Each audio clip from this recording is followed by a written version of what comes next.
মক্কার সীমানা মাত্র আমরা পাড়ি দিয়েছি, এখনো বের হতে পারি নাই গো। ওই অবস্থায় লিডার মক্কার কাফেরদের কাছে কে কোথা থেকে খবর কইল কেউ জানে না। তারা আমাদের পথ আটকায় দিল। আটকায় বলতেছে, আবু সালামা কই যাও, মদিনায় যেতে দেব না। কই যাও, মদিনায় যেতে দেব না, উঠ থেকে নামো। আবু সালামারে বলতেছে, আবু সালামা তোমার বউ, তোমার বিবি, সে আমাদের বংশের মেয়ে, আমাদের বংশের মেয়েকে লইয়া তুমি কই যাও, মদিনায় না যেতে দেব না। তোমার যদি মন চায় তুমি একা মদিনায় চলে যাও, কিন্তু আমাদের মেয়েকে আমরা মদিনায় দেব না। এই বলে তর্ক বিতর্ক শুরু হলো, বাকবিতণ্ডা শুরু হলো।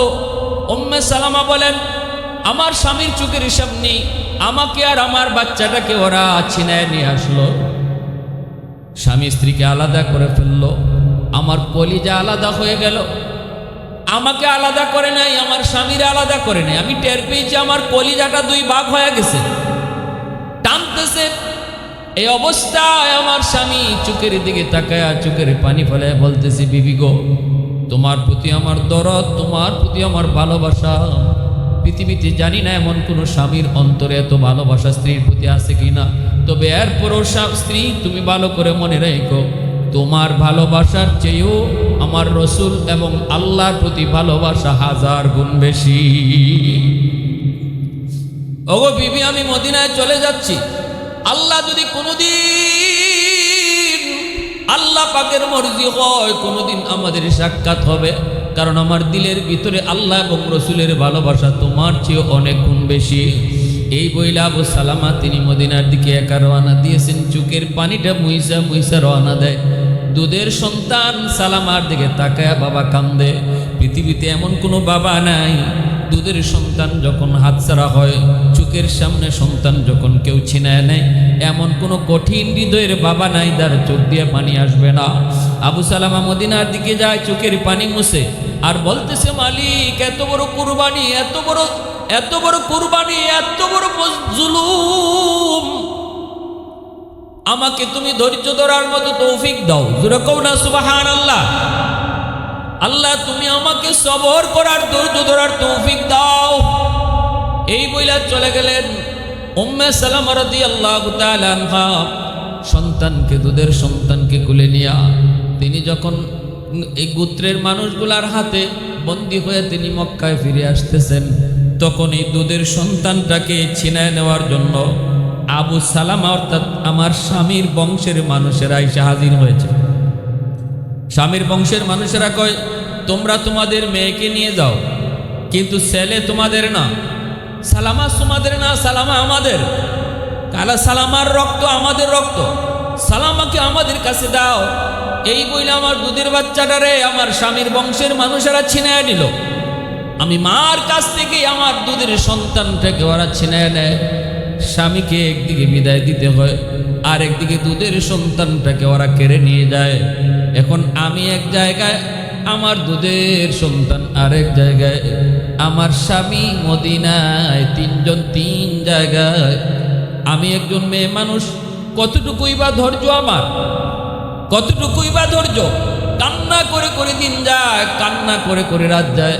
শুধু আল্লাহর দরবারে এই দোয়াটাই পড়ি, আল্লাহুম্মা আজুরনি ফি মুসিবাতি ওয়াখলুফ লি খায়রাম মিনহা। আল্লাহুম্মা আজুরনি ফি মুসিবাতি ওয়াখলুফ লি খায়রাম মিনহা। নামাজ পড়ে পড়ে চোখের পানিতে যায়, নামাজ ভিজায় ভিজায় শুধু কান্দি, আল্লাহ আমার দুধের সন্তান সালামা। অল্প করে নবীজি কালেমার দাওয়াত দেন, লুকায় লুকায় মক্কায় কালেমার দাওয়াত। প্রাথমিক অবস্থায় কালেমার দাওয়াত কিন্তু প্রকাশ্যে নবী দিতে পারেন নাই, কারণ চতুর্দিকে দুশমন, কেউ দাওয়াতের কাজে সহযোগিতা করে না।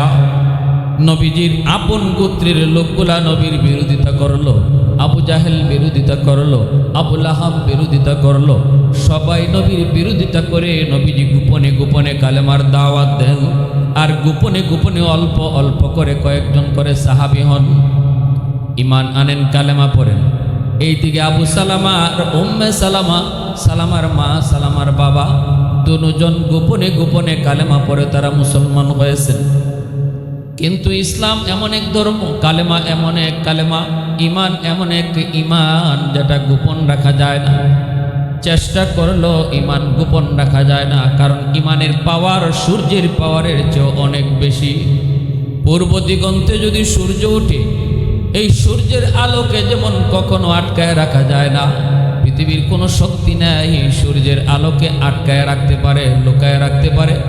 ঠিক তেমনি যার দিলের ভিতরে ইমান ঢুকে যায়, তার ইমানটারও লুকায় রাখা যায় না, আটকায় রাখা যায় না।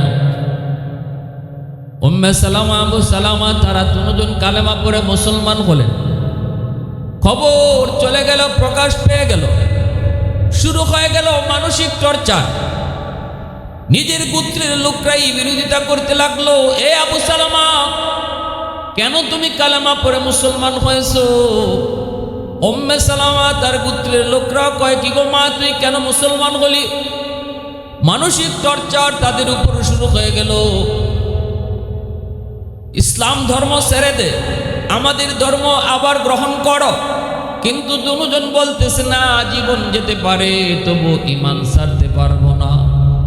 কারণ ইমান এমন এক দৌলত, পৃথিবীর কোনো মানুষ যদি কিছুই না পায় কিন্তু দৌলতে ইমান পায়, সে দুনিয়ার সব পাওয়া যায়। যেরকম সুবহানাল্লাহ। আরেকজন মানুষ যদি পৃথিবীর সব পেয়ে যায়, তামাম দুনিয়ার মালিক হয়ে যায়, কিন্তু ইমান না পায়, সে কিছুই পায় নাই, সে বিফল, সে ব্যর্থ। এজন্য তারা বলতেছে অসম্ভব, যেই কালেমার সন্ধান পেয়েছি ওই কালেমা ছাড়তে পারবো না। শুরু হয়ে গেল তাদের উপর নির্যাতন। ইসলামের প্রাথমিক যুগে যারা ঈমান আনছে তাদের উপরে নির্যাতন হয়েছে। আবু বকরের উপরে নির্যাতন, বেলাল হাবশির উপরে নির্যাতন, কেউ নির্যাতন থেকে বাঁচতে পারে নাই।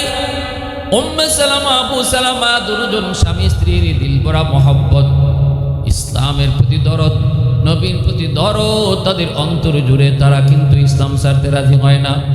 আবু সালামা নবীর দরবারে যায়, আল্লাহর নবীর কথাগুলো শোনেন।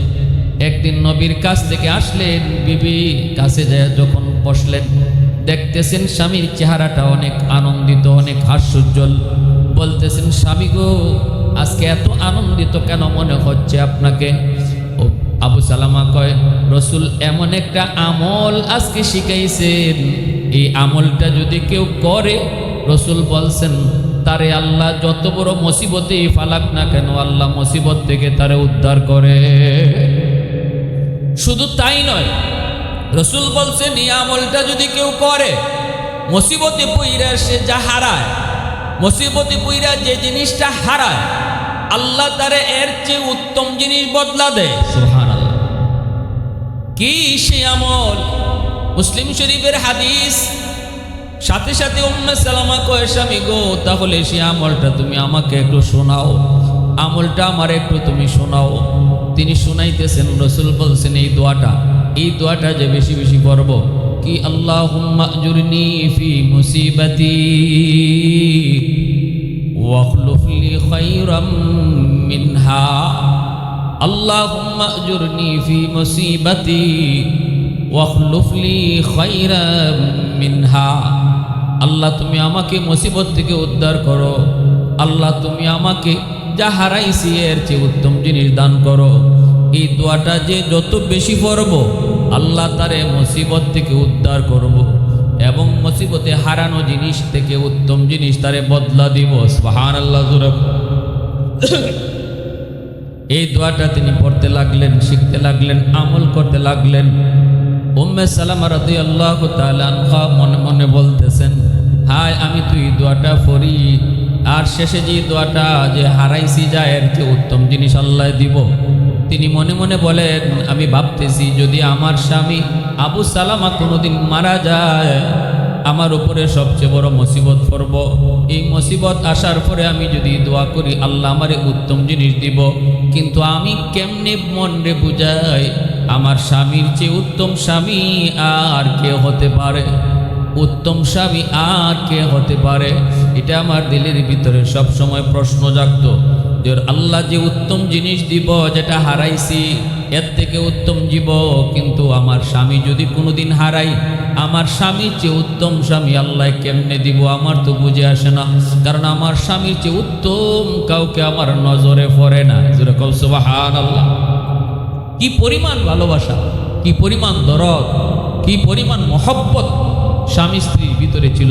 এজন্য আল্লাহ রসুল কইছে, কোনো স্বামী যদি মারা যায় আর ওই অবস্থায় সে তার স্ত্রীর উপরে খুশি হইয়া মারা যায়, তাহলে আল্লাহ পাক রব্বুল আলামিন মরণের পর স্বামী স্ত্রী দুজনকে আল্লাহ জান্নাত দান করবে। আর এক হাদিসে এসে স্ত্রী যদি আগে মারা যায় আর ওই অবস্থায় স্বামী তার হাত ধরে কয়, বিবি গো আমি তোমার উপর খুশি, আমি তোমার উপর রাজি, রসুলকে ওই বিবি মারা যাওয়ার সাথে সাথে আল্লাহ তারে জান্নাত দান করে। হাশরের মাঠে একজন যদি জান্নাতি হয়, স্বামী যদি জান্নাতি হয়, স্বামী আবদার করবো, আল্লাহ তোমার এই যে হুর হল দিছ, এই হুর হয়েও আমি খুশি না, আমার বিবিরে দাও। তখন আল্লাহ রাব্বুল আলামিন, বিবি যদি জান্নাতি নাও হয়ে থাকে, আমল যদি কম হয়, স্বামী যদি জান্নাতে যায়, তাহলে স্বামীর সুপারিশে আল্লাহ বিবিরে জাহান্নাম থেকে উঠাইয়া আনিয়া হুরদের মধ্যে সর্দার বানাইয়া, সমস্ত হুর থেকে তারে বেশি সুন্দর বানাইয়া আল্লাহ তারে তার জান্নাতের সঙ্গী বানাইয়া দেয়। এজন্য তারা স্বামী স্ত্রী দুজনে কইসলা, একজনে একজনে কইতেছেন, উম্মে সালামা নিজেও কইতেছেন, বিবি স্বামী গো আমি তো শুনছি যে জান্নাতে যদি স্বামী যায় তাহলে স্ত্রীরও সাথে রাখবো, স্ত্রী যদি আগে যায় স্ত্রীও স্বামীরে চাইব, যদি দুজনের ভিতরে মহব্বত থাকে, ভালোবাসা থাকে, আমি তো তোমারে দিল বইরা ভালোবাসি, তাহলে আসো একটা কথা কই, জান্নাতে তুমি যদি আগে যাও তাহলে আমারে তুমি নিবাইনি, বলে হ তোমারে নিমো, আর তুমি যদি আগে যাও আমারে নিবাইনি, এনি কয় আমিও নিমো, কয় তাহলে আসো আমরা একটা ওয়াদাবদ্ধ হই, আমরা আর কেউ দ্বিতীয় বিয়া বইতাম না। আরেকবার যদি বিয়া বই যায়, আমি কথা দিলাম স্বামী তুমি মারা যাওয়ার পরে আমি আর কারো কাছে বিয়া বইতাম না, যাতে আমার আল্লাহর কাছে এই কথা কন না লাগে যে আমার হিসামি চাই, আমার স্বামী একজনই হইতো, আর আমি যদি মারা যাই আপনি ওয়াদা করুন আপনি আর কাউরে বিয়া করতা না। এখন এইভাবে যখন দুজনে স্বামী স্ত্রীর জন্য ওয়াদাবদ্ধ হইতে চাই, তখনই আবু সালামা রাদিয়াল্লাহু তাআলা নীরব হয়ে গেল। নীরব হয়ে কইতেছেন, বিবি তোমার কথা ঠিক, সুন্দর কথা কইছো, তাহলে আমি একটা কথা কই, তুমি আমার কথা মানবাই নি? কয় আমি কোন কথা আপনার মানছি না জীবনে, কোন কথা মানছি না, আপনার কথা মানার মাঝেই তো আমি শান্তি পাই, কই না আপনি কিতা কইবা? আবু সালামা রাদিয়াল্লাহু তাআলা তখন বলতেছি, বিবি আমি কথা দিলাম তুমি যদি মারা যাও আমি আর কাউকে বিয়ে করব না, কিন্তু আমার কথা তোমার মানতে হবে। কয় কোন কথা? কয় কথা হলো আমি যদি তোমার আগে মারা যাই তাহলে তুমি আরেকটা বিয়া বইবাই, আর আমার বিশ্বাস আমার চেয়ে উত্তম স্বামী আল্লাহ তোমাকে দান করব। সুবহানাল্লাহ। ওই যে আগে কথা দিলাইছো যে আমার কথা মানবাই নি, কও ওয়াদা করো, পুণ্য খুশি ওয়াদা করছি। তখন উম্মে সালামা নীরব হয়ে গেছেন, আর কথা কইতে পারছেন না। কিন্তু উম্মে সালামা রাদিয়াল্লাহু তাআলা আনহা ইনি কইন, আমার স্বামীর সাথে আমি কথা কইছি যে, কিন্তু আমার তো বুঝে পড়ে না যে আমার স্বামী আবু সালামা কোনোদিন যদি মারা যান তাহলে ওনার থেকে উত্তম স্বামী আল্লাহ কারে দিবা, আমার তো বুঝে পড়ে না। এই বুঝটা হইছে আল্লাহ কেমনে কবুল করছেন দোয়া, এবং উত্তম স্বামী কারে দিছেন এটা নইন আপনারা। ভাইরা বন্ধুরা, শুরু হলো মক্কায় নির্যাতন, জুলুম, চরম আকারে জুলুম।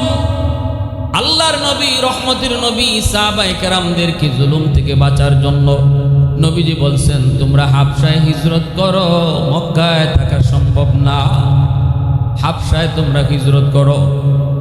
সাহাবীরা হাবশায় হিজরত করলেন, তারা স্বামী স্ত্রী দুজন হাবশায় চলে গেলেন।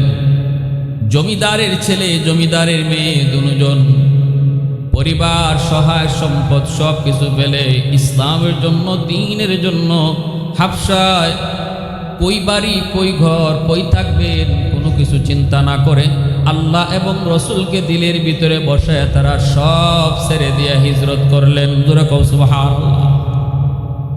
হাবশায় চলে গেলেন, হাবশায় থাকতেছেন, কিন্তু মনটা পড়ে আছে মক্কায়, কারণ মক্কায় তো আমার নবী, মক্কায় তো আল্লাহর ঘর, খানায় কাবা। ঘুম থেকে উঠেই যেই ঘর দেখে তারা শান্তি নিত, অন্তরে প্রশান্তি পেত, সেই খানায় কাবা। সেই খানায় কাবা তো হাবশায় না, খানায় কাবা তো মক্কায়। যেই নবীর দরবারে গেলে পরে ক্ষুধার যন্ত্রণা ভুলে যেত, ওই নবী তো হাবশায় না, নবী তো মক্কায়। অতএব হাবশায় তারা থাকতেছেন, কিন্তু মনে শান্তি নাই। শান্তি হলো কখন আবার মক্কায় আসবে। এই দিকে নিউজ আসলো, মক্কায় বড় বড় লিডাররা কালেমা পড়ে মুসলমান হয়েছেন। হযরত উমর কালেমা পড়ে মুসলমান হয়েছেন। নবীজির চাচা আমিরে হামজা কালেমা পড়ে মুসলমান হয়েছেন। ইসলামের শক্তি দিন দিন বাড়তেছে। এই খবর হাবশায় চলে গেল। এই খবরও বুঝলো যে এখন আর আগের মতো নির্যাতন তারা পারে না, কারণ বড় বড় শক্তিশালী লিডাররা তারা কালেমা পড়ে মুসলমান হয়েছে। এই খবরটা তাদের কানে পৌঁছা মাত্র তারা মক্কায় আবার ফিরে আসলেন। ভাবলেন যে আগের মতো আর মারধর নাই, আগের মতো নির্যাতন নাই। কিন্তু আসার পরে দেখেন না, নির্যাতন আগের চেয়ে আরো বেশি এরা বাড়াইছে। এত কারণ এরা দেখতেছে যেইভাবে মানুষ মুসলমান হইতেছে, এইভাবে যদি মুসলমান হওয়া শুরু থাকে, এইভাবেই যদি থাকে, চলমান থাকে, তাহলে এক সময় মক্কায় আর কোনো ধর্ম থাকতো না, শুধু ইসলাম ধর্ম থাকবো। এজন্য মক্কার কাফিররা তারা নির্যাতন আরো বাড়ায়া দিছে। আল্লাহ নবীর চোখের সামনে নির্যাতন। নবীজি এইবার আবার সাহাবীদেরকে আদেশ করলেন, তোমরা মদিনায় হিজরত করো, মদিনায় চলে যাও। মক্কায় থাকার কোনো পরিবেশ নাই, মক্কায় থাকার কোনো পরিবেশ নাই। এই কথা শোনা মাত্রই সাহাবায়ে কেরাম মক্কা থেকে মদিনায় হিজরত করেন। তারা দুজনও হিজরত করার জন্য নিয়ত করেন, স্বামী স্ত্রী। আবু সালামা রাদিয়াল্লাহু তাআলা গোপনে গোপনে একটা উটও তিনি তৈয়ার করেন। এই উট লইয়া তিনি পাড়ি দিবেন মদিনায় হিজরত করার জন্য। উম্মে সালামা রাদিয়াল্লাহু তাআলা আনহা তিনি নিজে বলতেছেন, মুসলিম শরীফের হাদিস, তিনি নিজে বলতেছেন, আমার স্বামী একটা উট রেডি করছেন, এই উটের উপরে আমার উঠাইছেন, আর আমার বাচ্চা আবু সালামা, যে এই সালামাকে আমার কোলে দিছেন। সালামা হাবশায় যখন আমরা ছিলাম তখন জন্ম নিছে। হাবশায় যখন আমরা হিজরত করে গেছিলাম তখন আমাদের প্রথম সন্তান সালামার জন্ম হয়েছে। এই সালামা দুধের বাচ্চা, আমার সালামাকে দুধের সন্তানকে কোলে নিয়ে আমি উটের পিঠে বসছি। আর আমার স্বামী আবু সালামা তিনি এই উটের লাগাম দইরা টাইনা টাইনা মদিনার দিকে লয়ে যাইতেছেন। মক্কার সীমানা মাত্র আমরা পাড়ি দিয়েছি, এখনো বের হতে পারি নাই গো। ওই অবস্থায় লিডার মক্কার কাফেরদের কাছে কে কোথা থেকে খবর কইল কেউ জানে না। তারা আমাদের পথ আটকায় দিল। আটকায় বলতেছে, আবু সালামা কই যাও, মদিনায় যেতে দেব না। কই যাও, মদিনায় যেতে দেব না, উঠ থেকে নামো। আবু সালামারে বলতেছে, আবু সালামা তোমার বউ, তোমার বিবি, সে আমাদের বংশের মেয়ে, আমাদের বংশের মেয়েকে লইয়া তুমি কই যাও, মদিনায় না যেতে দেব না। তোমার যদি মন চায় তুমি একা মদিনায় চলে যাও, কিন্তু আমাদের মেয়েকে আমরা মদিনায় দেব না। এই বলে তর্ক বিতর্ক শুরু হলো, বাক বিতণ্ডা শুরু হলো। উম্মে সালামা বলেন, আমার স্বামীর চোখের সামনে আমাকে আর আমার বাচ্চাটাকে ওরা ছিনায় নিয়ে আসলো, স্বামী স্ত্রীকে আলাদা করে ফেললো, আমার কলিজা আলাদা হয়ে গেল। আমাকে আলাদা করে নাই, আমার স্বামীর আলাদা করে নাই। আমি টের পেয়েছি আমার কলিজাটা দুই ভাগ হয়ে গেছে, টানতেছে। এই অবস্থায় আমার স্বামী চোখের দিকে তাকায় চোখের পানি ফেলে বলতেছে, বিবি গো, তোমার প্রতি আমার দরদ, তোমার প্রতি আমার ভালোবাসা, পৃথিবীতে জানি না এমন কোনো স্বামীর অন্তরে এত ভালোবাসা স্ত্রীর প্রতি আছে কিনা। তবে এরপরও স্ত্রী তুমি ভালো করে মনে রেখো, তোমার ভালোবাসার চেয়েও আমার রসুল এবং আল্লাহর প্রতি ভালোবাসা 1000 গুণ বেশি। ওগো বিবি, আমি মদিনায় চলে যাচ্ছি। আল্লাহ যদি কোনোদিন, আল্লাহ পাকের মর্জি হয়, কোনোদিন আমাদের সাক্ষাৎ হবে, কারণ আমার দিলের ভিতরে আল্লাহ এবং রসুলের ভালোবাসা তোমার চেয়ে অনেক গুণ বেশি। এই বইলা আবু সালামা তিনি মদিনার দিকে একা রওনা দিয়েছেন। চোখের পানিটা মুইসা মুইসা রওনা দেয়। দুধের সন্তান সালামার দিকে তাকায় বাবা কান্দে। পৃথিবীতে এমন কোনো বাবা নাই, দুধের সন্তান যখন হাতছাড়া হয়, চোখের সামনে সন্তান যখন কেউ ছিনায় নেয়, এমন কোনো কঠিন হৃদয়ের বাবা নাই যার চোখ দিয়ে পানি আসবে না।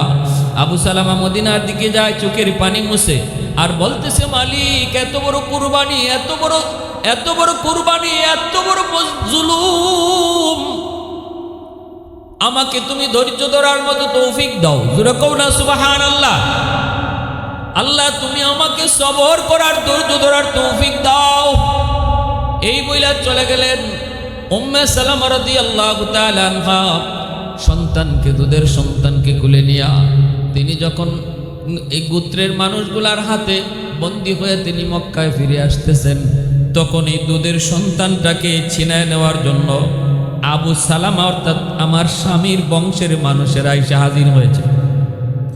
স্বামীর বংশের মানুষেরা কয়, তোমরা তোমাদের মেয়েকে নিয়ে যাও, কিন্তু ছেলে তোমাদের না, সালামা তোমাদের না, সালামা আমাদের। কালা সালামার রক্ত আমাদের রক্ত, সালামাকে আমাদের কাছে দাও। এই বইলে আমার দুধের বাচ্চাটারে আমার স্বামীর বংশের মানুষেরা ছিনায় নিল।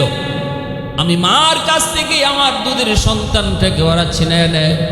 স্বামীকে একদিকে বিদায় দিতে হয়, আর একদিকে দুধের সন্তানটাকে ওরা কেড়ে নিয়ে যায়। এখন আমি এক জায়গায়, আমার দুধের সন্তান আরেক জায়গায়, আমার স্বামী মদিনায়, তিনজন তিন জায়গায়। আমি একজন মেয়ে মানুষ, কতটুকুই বা ধৈর্য আমার, কতটুকুই বা ধৈর্য। কান্না করে করে দিন যায়, কান্না করে করে রাত যায়। শুধু আল্লাহর দরবারে এই দোয়াটাই পড়ি, আল্লাহুম্মা আজুরনি ফি মুসিবাতি ওয়াখলুফ লি খায়রাম মিনহা। আল্লাহুম্মা আজুরনি ফি মুসিবাতি ওয়াখলুফ লি খায়রাম মিনহা। নামাজ পড়ে পড়ে চোখের পানিতে যায়, নামাজ ভিজায় ভিজায় শুধু কান্দি, আল্লাহ আমার দুধের সন্তান সালামা। উম্মে সালামা কয়, আমি মনে বুঝাইতে পারি না, ফজরের নামাজটা পইরা বেদিনরে বেঈমানরা কাফেররা সবাই ঘুমে, আমি তো আল্লাহর দরবারে কান্দি। আর ওই ফজরের নামাজ পইরা একা একাই ঘর থেকে বের হইয়া সেই জায়গা নাম হলো আবদা, যেই জায়গায় আমরা স্বামী স্ত্রী বিচ্ছিন্ন হয়েছিলাম, সন্তানও বিচ্ছিন্ন হয়েছিল, সেই জায়গাটার নাম হলো আবদা। আমি ওই জায়গায় হেঁটে হেঁটে যাইতাম, সেই সব একটা টিলার উপর যায় আমি চোখের পানি ফালাইয়া স্মৃতিগুলো ইয়াদ করতাম।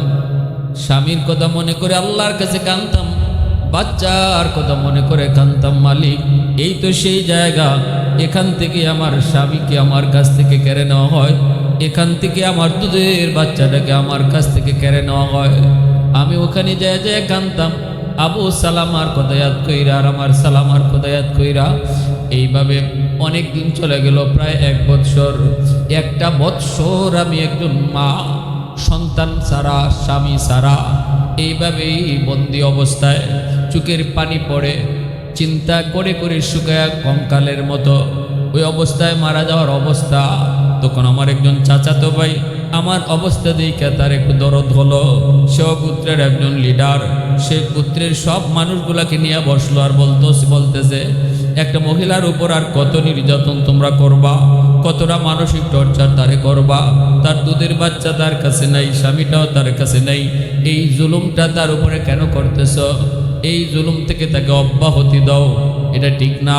বুঝায় যখন বলছে, গোত্রের মানুষগুলার অন্তরও কিছু দরদ তৈরি হলো, সবাই একমত হয়েছে, ঠিক আছে, আর তারে আমরা রাখার দরকার নাই, কোন দিন চিন্তা করে করে মরেই যাবে, তারে তোমরা স্বাধীনতা দিয়ে দাও। এইবার বলতেছে, ও উম্মে সালামা, তুমি যেখানে মন চায় তুমি যেতে পারো, মদিনায় যেতে চাইলে মদিনায় যেতে পারো, আমরা তোমাকে আটকায় রাখবো না। এই কথা বলা মাত্রই উম্মে সালামা রাদিয়াল্লাহু তাআলা আনহা বলেন, আমার অন্তরের মধ্যে আনন্দের ঢেউ লাগলো, কিন্তু আমি মক্কা ছেড়ে স্বামীর কাছে মদিনায় কেমনে যাই? কারণ আমার দুধের বাচ্চা সালামা তো মক্কায়, বনু আবু আসাদের কাছে, আমার স্বামীর গোষ্ঠীর কাছে। দুধের বাচ্চা সালামার কুদায়াত হয়ে গেল, যাই না, অনুমতি পেয়েছি মদিনায় যাওয়ার, কিন্তু পা চলে না, কারণ আমার দুধের সন্তান। এই খবর যখন আমার স্বামীর গোষ্ঠীর কাছে গেল, ওরাও দুধের বাচ্চাটা নিয়ে আমার কাছে হাজির হয়ে গেল। বলতেছে, স্যার, ও সালামার মা, নেও তুমি তোমার দুধের বাচ্চা সালামা, অনেকদিন তোমার আমার কষ্ট দিয়েছি, মনে করছিলাম এমন কষ্টে বইরা হয়তো তুমি ইসলাম ধর্ম ছেড়ে দিবে, কিন্তু আমরা দেখেছি তোমরা ইমান যারা আনো মরতে রাজি হও, তবু ইমান ছাড়তে রাজি হও না। সুবহানাল্লাহ। পাহাড় টলতে পারে কিন্তু ইমানদারের ইমান টলে না, এর নাম হলো খাঁটি মুমিন। है जिंदा फ़क़त वहदत अफ़कार से मिल्लत है जिंदा फ़क़त वहदत अफ़कार से मिल्लत वहदत हो फना जिससे ओ इल्हाम भी इल्हाम वहदत की हिफाजत नहीं बेक़ुव्वत बाजू आती नहीं कुछ का बिहाक़ल खुदा दाद ऐ मर्द खुदा तुझको क़ुव्वत नहीं हासिल जा बैठ किसी गार में अल्लाह का कर याद जा बैठ किसी गार में अल्लाह का कर याद। ए আমার যুবক ভাইরা একটু মনোযোগ দিয়ে শোনো, মুসলিম যুবক বাবাজিরা একটু মন দিয়ে শোনো। ইসলামে একজন মহিয়সী নারীর ঘটনা শোনাইতেছি। আর বর্তমান আমাদের বাংলাদেশেও কিছু নারী আছে যারা নারী সংস্কারের নামে আন্দোলন করে। এরাও নারী ওরাও নারী, কিন্তু দুই নারীর ভিতরে তফাৎ আসেনি না নাই? বর্তমান এই আন্দোলনকারী নারীরা জামাই চায় না, আমরা জামাই লাগতো না। কি কয়? কয় জামাইয়ের দরকার নাই, আমাদেরকে যৌন স্বাধীনতা দাও, পতিতালয়ের অনুমতি দাও, জামাই কেন লাগবে? যেখানে মন চায়, যার সাথে মন চায়, যখন মন চায়, যেভাবে মন চায়। আমরা আমাদের যৌন স্বাধীনতা চাই। এটার নাম নারীর ইজ্জত না, এর অর্থ হলো বেহায়াপনা ও অশ্লীলতা, মুসলিম সমাজের পারিবারিক প্রথা ধ্বংস করে দেওয়া।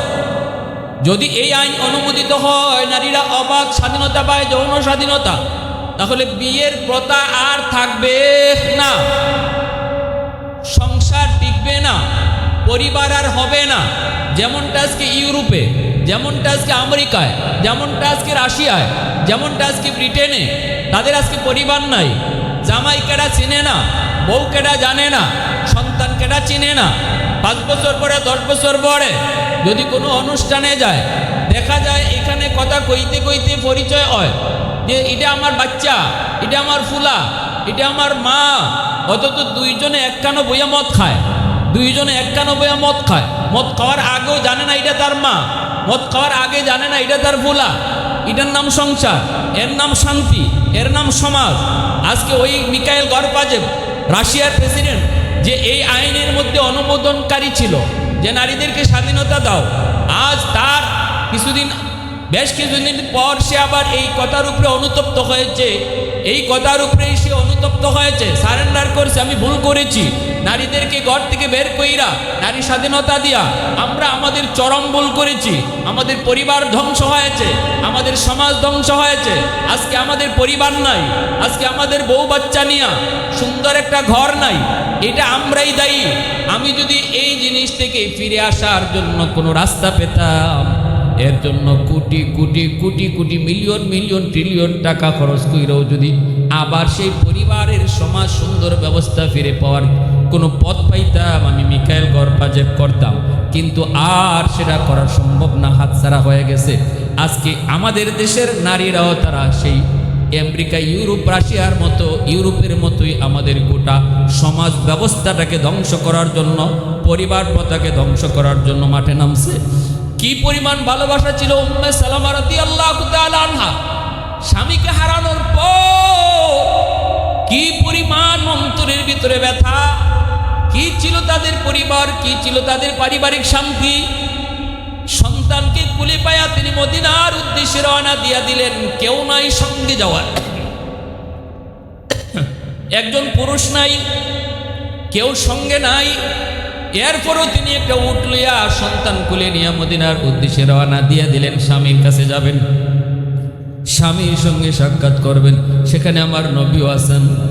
এইদিকে উম্মে সালামা রওনা দিয়েছেন, যাইতে যেতে মদিনার একটা মক্কা শরীফের সীমানা পার হইয়া যখন তানঈমে গেলেন, তানঈমে পৌঁছলেন, ইনি মনে মনে ভাবতেছেন আমি কারো অপেক্ষা করব না, কেউ আমারে লইয়া যাক, এই অপেক্ষাও করতাম না। কারণ সময় যদি একটু গড়ায় ব্যয় হয়, তাহলে আবার কোন পরিস্থিতি তৈরি হয়, আবার কার মন কোন দিকে উল্টে যায় ঠিক নাই। এখন যখন অনুমতি দিছে, কেডা আমারে লইয়া গেল এটা দেখা দরকার নাই, হোক আমি মেয়ে, আমি রওনা দিয়া দিব। অথচ এই মক্কা থেকে মদিনায় যাইতে কয়েকদিন সময় লাগবো, কয়েকদিন কয়েক রাত। রওনা দিয়া দিলেন। তানঈম যাওয়া মাত্রই নবীজির একজন সাহাবী কাবা শরীফের চাবি রক্ষক, নাম হলো উসমান ইবনে তালহা রাদিয়াল্লাহু তাআলা আনহু। ইনার সাথে সাক্ষাৎ হলো। উসমান ডাক দিয়া কয়, কি ব্যাপার আপনি একা একা কই যান? কয় মদিনায়। কয় অসম্ভব, আপনারে একা আমি মদিনায় যাইতে দেব না। এত লম্বা সফর আপনি একা একা কেমনে যাবেন? আমি আপনাকে নিয়ে যাব। এই বইলা হযরত উসমান ইবনে তালহা তিনি উটের লাগাম দইরা তিনি লইয়া যাইতেছেন মদিনার দিকে। আর উম্মে সালামা তার সন্তানকে, দুধের সন্তানকে কোলে নিয়া উটের পিঠে বসা আছেন, যাইতেছেন। একদিন এক রাত যায়, ঘন্টার ঘন্টা পাড়ি দেয়, সময় গড়ায়, মঞ্জিলের পর মঞ্জিল অতিক্রম হয়। প্রচণ্ড রোদ যখন আসে তখন তারা কোনো গাছের নিচে বাগানে আশ্রয় বিশ্রাম নেয়। উম্মে সালামা বলেন, আমি পৃথিবীতে অনেক যুবক অনেক পুরুষ দেখেছি, কিন্তু এই উসমান ইবনে তালহার মতো এত চরিত্রবান কোনো পুরুষ আমার নজরে পড়ে নাই। যদি কোনো বিশ্রামের জায়গা হতো, ওখানে যাওয়া মাত্রই ইনি তো লাগাম টানতেন, একবারও উপরের দিকে তাকে আমার চেহারা দেখেন নাই। 3 দিন 3 রাত সফর করেছি, একবারের জন্য তাকে আমার চেহারার দিকে নজর দেয় নাই। যেরকম সুবহানাল্লাহ। বিশ্রামের জন্য খেজুর গাছের নিচে গেছি, এখানে যাওয়া মাত্রই ইনি উটটারে ইশারা দিয়ে উটটারে বসাইছেন, আর আমাকে বলছেন অন্যদিকে তাকায় আপনি নামেন। আমি নামছি, নামার পরে ইনি বলছেন আপনি এখানে বসে বিশ্রাম নেন বাচ্চা নিয়া। পাশে একটা খেজুর গাছে যায়া তিনি উটটারে বাঁধছেন। বাইন্দা তিনি যখন বিশ্রাম নিছেন, আমি যে গাছের নিচে ওই গাছের কাছাকাছিও না, অনেক দূরে আর একটা গাছের নিচে যায়া তিনি বিশ্রাম নিছেন। আল্লাহু আকবার। এরপরে আবার যখন সফর শুরু করলে পরে তিনি উটটারে দইরা নিয়ে কাছে আইছেন। কাছে আইয়া অন্যদিকে তাকায়া বলছেন আপনি উঠেন। উঠছেন, তারপরে উঠে আবার লাগাম দইরা আবার চলতে শুরু করছেন। এইভাবে 3 দিন 3 রাত উট চালায় আমরা মদিনায় গেছি। মদিনায় গিয়ে পড়ছি, ঘটনাটা শেষ দিতাম না শেষ দালাইতাম? ঘটনা শেষ হইতো না শেষ দালাইতাম? আর 5 মিনিট হইলেই শেষ হয়ে যাবে। গেলেন মদিনার গে ঢুকে গেলেন। ঢুকলে পরে স্বামীর কাছে গেছেন, স্বামীর সাথে দেখা হয়েছে। স্বামীরে পায়ে আনন্দ, মহা আনন্দ। এর ভিতরে উসমান ইবনে তালহা মক্কায় ফিরে আসছেন। সুন্দরে আবার চলছে সংসার। এখানে তাদের আরো 2টা বাচ্চা হয়েছে। বদরের যুদ্ধ, এই যুদ্ধে রসুলের সাথে তিনি অংশগ্রহণ করছেন, বীর বিক্রমে যুদ্ধ করছেন। উহুদের যুদ্ধেও তিনি অংশগ্রহণ করছেন। যুদ্ধ করে উহুদের যুদ্ধে তিনি আহত হয়েছেন, কঠিনভাবে আহত হয়েছেন। এই আহত থেকেই তার আর সুস্থতা ফিরে আসে নাই। ইনি মারা যাওয়ার আগে বিবিকে বলতেছেন, বিবি গো, মনে পড়ে সেই ওয়াদার কথা? আমি তোমারে বলছিলাম, আমি যদি কোনোদিন তোমার আগে বিদায় নেই, তুমি আরেকজন স্বামীর তত্ত্বাবধানে যাবা, আর আমি দোয়া করি যে আল্লাহ তোমাকে আমার চেয়ে উত্তম স্বামী দান করুক। এই কথা কইয়া হযরত আবু সালামা তিনি ইন্তেকাল করছেন। এখন উম্মে সালামা রাদিয়াল্লাহু তাআলা তিনি মদিনায় একা, 3টা ছোট ছোট বাচ্চা লইয়া তিনি মদিনায় একদম একা। আবু বকর সিদ্দিক রাদিয়াল্লাহু তাআলা আনহু সহ মদিনার সমস্ত সাহাবীরা দেখভাল করতেছেন। বিয়ের প্রস্তাব পাঠাইছেন প্রথমে আবু বকর সিদ্দিক। তিনি অত্যন্ত বিচক্ষণ একজন নারী ছিলেন, সম্ভ্রান্ত বংশের নারী ছিলেন, অনেক সুন্দরীও ছিলেন, সর্বদিক দিয়ে তিনি অতুলনীয়। আবু বকর সিদ্দিক বিয়ের প্রস্তাব দিয়েছেন, তিনি প্রত্যাখ্যান করছেন যে না, আমি বিয়ে বসবো না। হযরত ওমর বিয়ের প্রস্তাব দিয়েছেন, তিনি প্রত্যাখ্যান করছেন। কারো বিয়ের প্রস্তাবে রাজি হন না। শেষ পর্যায়ে আল্লাহ রসুল দেখতেছেন যে সে কতটা অসহায়, এত উঁচু বংশের একজন নারী, অসহায় 3টা বাচ্চা নিয়ে। আল্লাহ রসুল নিজে তার ঘরে আইছেন, আয়া রসুল মেহমানদারি করে নিজেই প্রস্তাব দিয়ে লাইছেন, বিয়ের প্রস্তাব। সুবহানাল্লাহ। আল্লাহ রসুল যখন বিয়ের প্রস্তাব দিয়েছেন, তখন উম্মে সালামা রাদিয়াল্লাহু তাআলা নীরব হয়ে গেছেন। সবার বিয়ের প্রস্তাব তিনি ফিরাইয়া দিয়েছেন। রসুল যে এই বিয়ের প্রস্তাব দিবেন এটাই তিনি ভাবতেই পারছেন না। প্রস্তাব দেওয়া মাত্র নীরব হয়ে গেছেন। এরপরে বলতেছেন, ইয়া রাসূলুল্লাহ, আমি আপনার বিয়ের প্রস্তাবে রাজি আছি, তবে শর্ত আছে 3টা। নবী গো, কেমনে আমি রাজি হই? আমি সংকোচ বোধ করি। আমার কাছে 3টা শর্ত, জানি না আপনি পারবেন কিনা, জানি না এই 3টা শর্ত বলা ঠিক হইব কিনা। রসুল কয় কও। উনি কইতেছে, 1 নাম্বার হলো আপনার আরো কয়েকজন বিবি আছে, আর আমি এমন একটা বংশের মেয়ে, আমার আত্মমর্যাদা একটু বেশি, আমার ভিতরে একটু ঈর্ষা বেশি, কারণ বংশের যে একটা গরিমা এটা আমার অন্তরে আছে। অতএব আমার মন বলে আপনার ঘরে আপনার বিবি হয়ে যাওয়ার পর যদি আমার কখনো সেই গরিমাটা প্রকাশ পেয়ে যায় ইচ্ছা বা অনিচ্ছায়, এতে আপনার অন্তরে যদি কষ্ট লাগে, তাহলে আল্লাহর দরবারে আমি কিয়ামতের ময়দানে ধরা। 2 নম্বর আরেকটা, আমি বয়স হয়ে গেছে গো নবী, আমার বয়স হয়ে গেছে। 3 নম্বর হলো আমার 3টা বাচ্চা আছে। রসুল বলেন, উম্মে সালামা শোনো, তোমার প্রথম যে কথাটা তুমি বলছো, তোমার অন্তরের এই রোগটা যেন আল্লাহ দূর করে দেয়, আমি নবী আল্লাহর কাছে দোয়া করব। 2 নম্বর, তোমার বয়স হয়ে গেছে, এটাও সাবজেক্ট না, আমারও তো বয়স হয়ে গেছে। তোমার বয়স 37 আর আমি নবীর বয়স 57, অতএব বয়স এটা কোনো বিষয় না। 3 নম্বর, তোমার বাচ্চা আর তোমার না, তোমার বাচ্চা তো আমারই বাচ্চা। আল্লাহু আকবার। এই 3টা শর্ত রসুল যখন এইভাবে সুন্দর করে বুঝাইয়া দিলেন, তখন আম্মাজান রাজি হয়ে গেছেন, রসুলের সঙ্গে বিয়ে হয়েছে।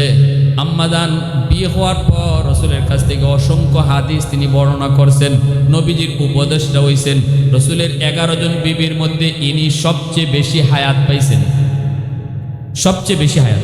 এবং রসুলের বিবিদের মধ্যে সবার পরে ওনার ইন্তেকাল হয়েছে, সবার পরে ওনার ইন্তেকাল হয়েছে। ইনি লম্বা হায়াত পাইছেন।